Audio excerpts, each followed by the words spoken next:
Hello? It's just money. You'll make more, my sister said casually while laughing, after maxing out my card. I shut everything down. Now, she's desperate and regrets everything. She said it like it was a joke. Like I'd spilled some coffee on his shirt, and she was reassuring me it would wash out. I stood there, phone in hand, staring at the bank notification on my screen. $9,983 in less than 48 hours.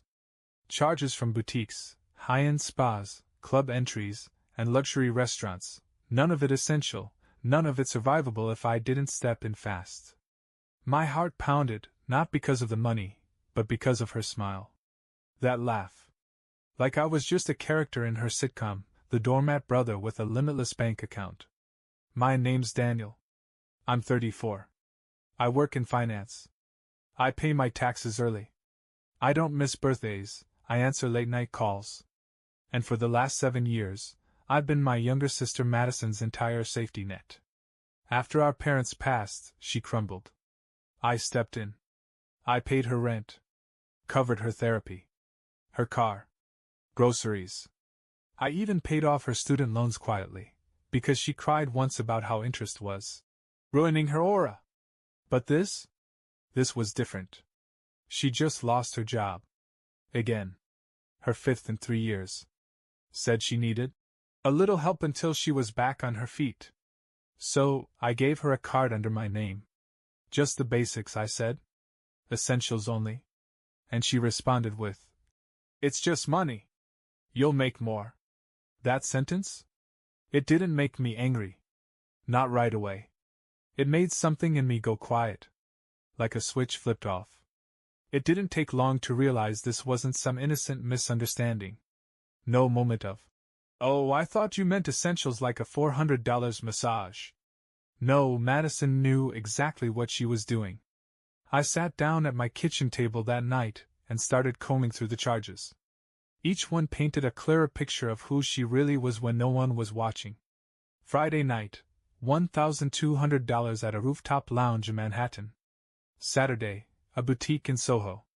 3 stores, actually. One of them had leather artisan in the name, whatever that means. Sunday morning, a high-end spa package. Full body scrub, deep tissue, facial, wine tasting. Sunday night? Bottle service at a nightclub. 2 bottles of something French I couldn't pronounce. Then came the Instagram stories. She hadn't even blocked me. There she was, posing in mirror selfies, pouting with champagne, showing off dresses tagged with price and brand like she was getting paid for it. Captioned with things like, "Self-care weekend," and, "You deserve the life you imagine." My jaw clenched tighter with each story. But what finally did it wasn't the money. It was a clip her friend posted that she didn't think to hide. They were laughing, visibly drunk, sitting in a velvet booth under neon lights. One friend asked, "Whose card is it this time?" Madison just giggled and said, "Daniel's." Duh. He's basically my second job. And the way they laughed, like I was some dumb, faceless benefactor, that broke me more than the debt ever could. I didn't feel anger. I felt numb. Cold. Focused. I opened a new browser tab. And I started revoking everything. The first thing I did was kill the card. Not just cancel it. I flagged it for abuse. Then I went further. I called the bank and explained everything. That the charges were made under my name but not by me. That I had given her access under verbal agreement for essentials only. They asked questions. Took notes. Opened a case. It wasn't just a fraud alert, it was a warning flare. A way to plant the first seed of record. Something I could use later, if I had to. Next, I logged into the joint account Madison didn't know I still had access to, the one I used to pay her rent directly. I emptied it. Every last cent, rerouted into my private savings. Then I contacted the leasing office for her apartment. I had co-signed the lease last spring when she cried and said she'd never survive living with strangers again. This time, I didn't ask for sympathy. I sent formal notice. I was revoking co-signer responsibility, and would not be renewing or covering any portion of the lease moving forward. I gave a forwarding address for any future legal notices, just in case. Finally, the car. Madison drove a white Honda Civic, nothing fancy, but clean and relatively new. She liked to call it her baby, even though the title was still in my name. I showed up at 7 a.m. on Monday. The building concierge recognized me. He'd seen me help Madison move in, probably assumed I was her husband back then. He let me into the parking garage without question. It took all of 10 minutes. Spare key, quiet engine, no drama. I drove it out while the city was still rubbing the sleep from its eyes. She didn't even know it was gone until noon. I didn't answer the call. Then came the texts. First confused.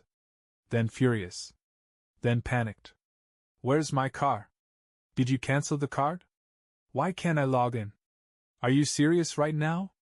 And finally, you're ruining my life. I didn't reply. Because for the first time, I wasn't cleaning up the mess. I was watching it unfold. It didn't take long for her to show up. That evening, around 8:30, I heard a knock at my door, frantic, sharp, like someone trying to punch through wood. I didn't answer at first. I just watched her through the peephole.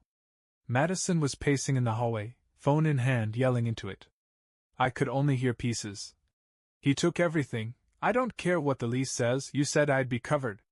She hung up, then banged on the door again. Daniel, open up! This isn't funny. I opened the door slowly.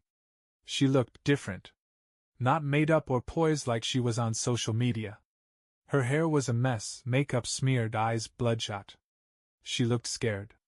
And still, somehow, offended.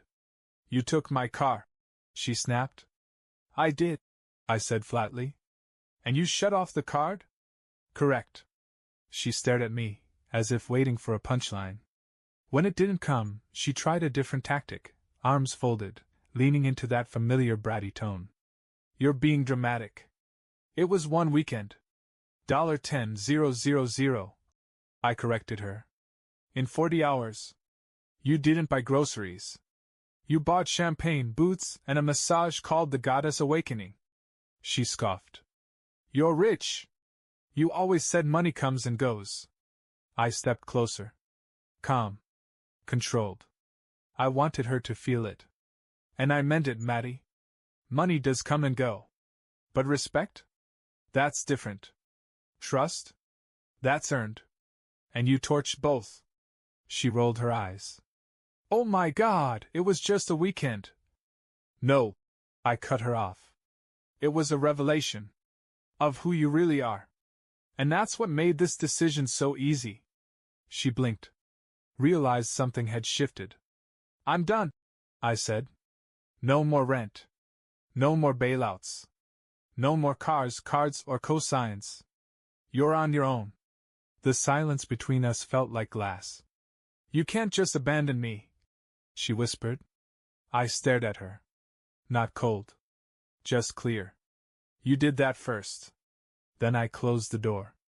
And this time, I didn't look back. The next few days were strangely quiet. No calls. No texts. No unexpected knocks on my door. Just silence, and that was worse. Because I knew Madison. And silence meant plotting. By Friday, the cracks started to show. It began with a voicemail from our aunt, our mom's sister. She rarely called me directly.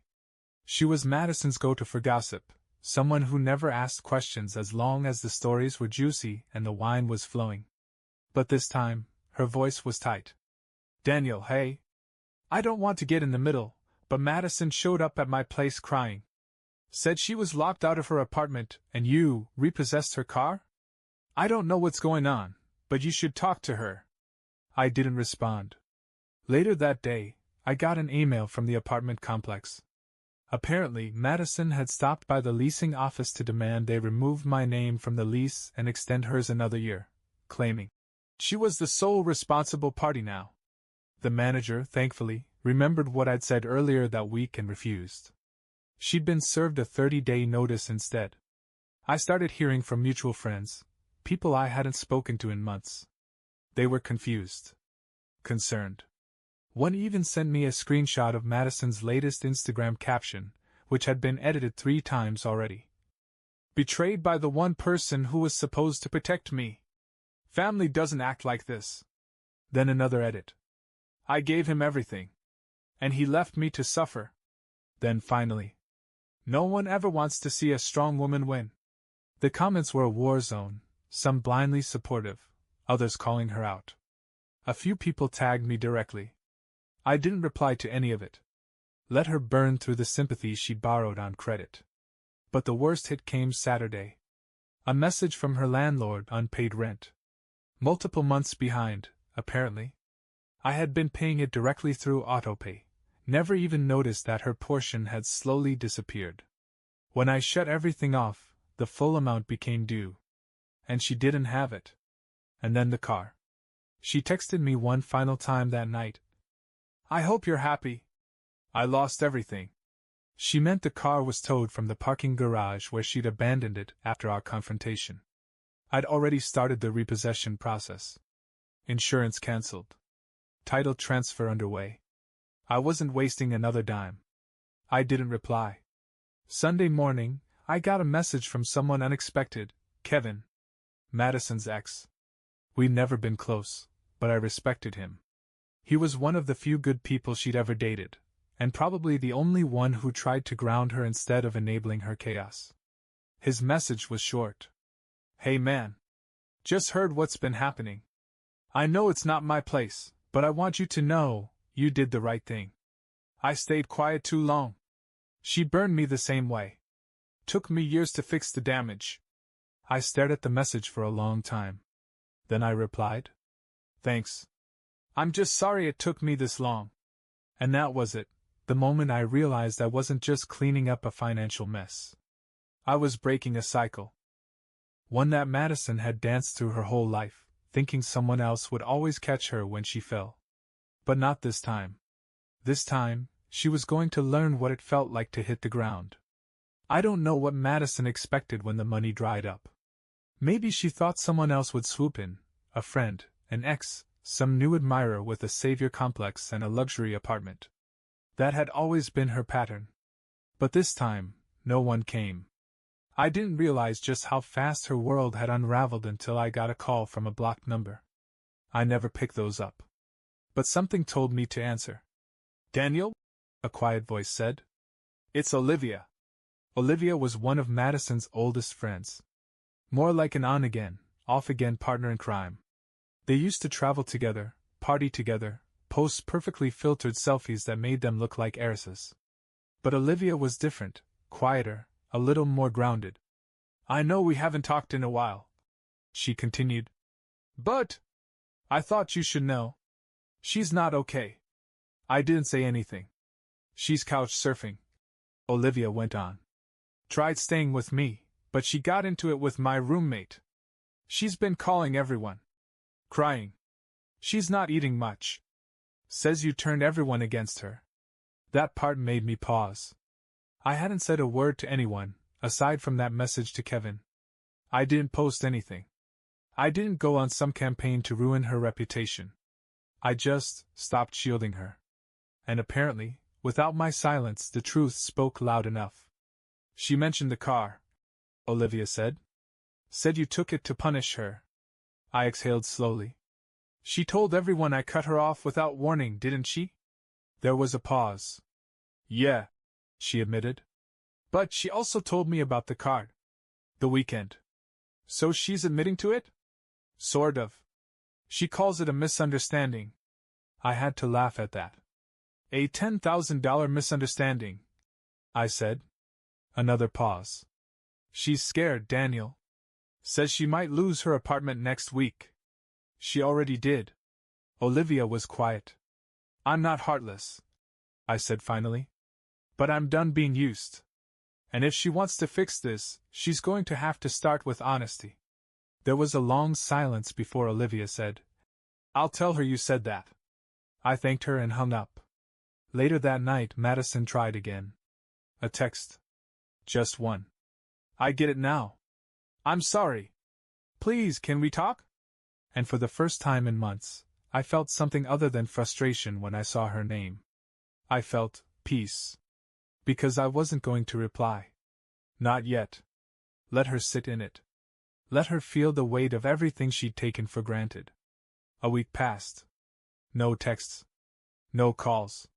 No surprises. Just Madison's absence stretching across my life like a void I hadn't realized needed to be there all along. The silence used to feel cold. Now it felt clean. And in that stillness, something happened that caught me off guard. I started to feel lighter. No waking up to urgent requests. No second-guessing every purchase I made for myself. No guilt when I said no. It was like breathing fully for the first time in years. But the world around her kept shifting. I heard through Olivia that Madison's friend group had started to splinter.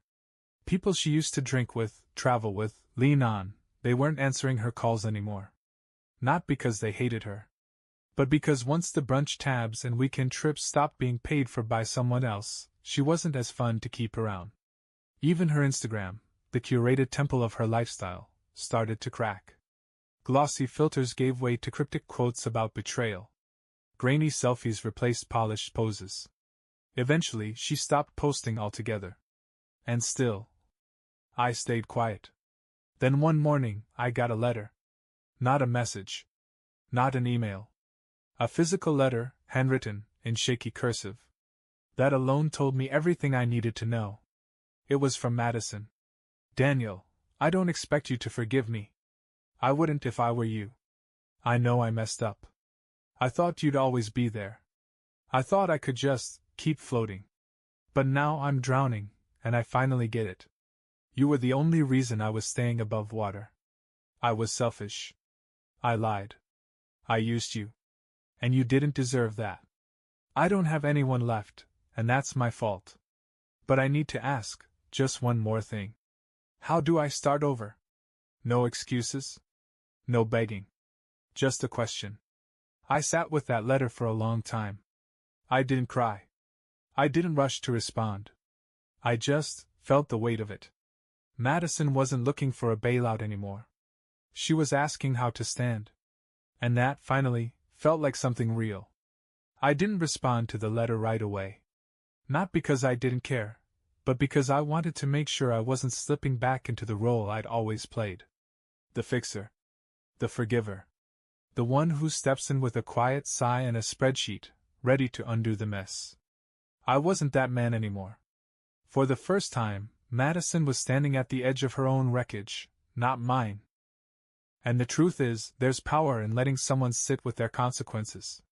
A few nights later, I found myself rereading her words. Not the part where she apologized, though that was long overdue, but that final sentence. How do I start over? It was strange, seeing her stripped of the usual performance. No curated tone. No manipulation. Just that quiet question. It sounded like someone who'd finally looked in the mirror and realized the costume was wearing thin. That weekend, I made a decision. I drove across the city, past the high-rises and coffee shops and glossy storefronts I used to see on her stories. Eventually, I pulled up in front of a small apartment complex in a part of town I hadn't visited since college. Olivia had mentioned Madison was crashing there. Temporarily, she'd said. Borrowing a couch. I didn't knock on the door. I left an envelope in the mailbox. Inside, there was no check. No card. No lifeline. Just a single page. Typed, not handwritten. Because I needed the message to be deliberate. Madison. Starting over begins when you stop expecting someone else to carry the weight. I'm not here to rescue you, and I won't undo what's been done. But if you're serious, really serious, about rebuilding something better, then prove it. Get a job. Own your debts. Make peace with the people you hurt. It's going to suck. It's going to be quiet and unglamorous and lonely at times. But that's how real lives are built. Not through handouts. Through accountability. When you've started that process, you can call me. Not before. Daniel. No anger. No sarcasm. Just clarity. Then I drove away. She didn't call the next day. Or the next week. But I knew she got it, because she didn't try to fight it. And in some strange way, that silence finally felt like progress. Weeks passed. Madison didn't call. Didn't text.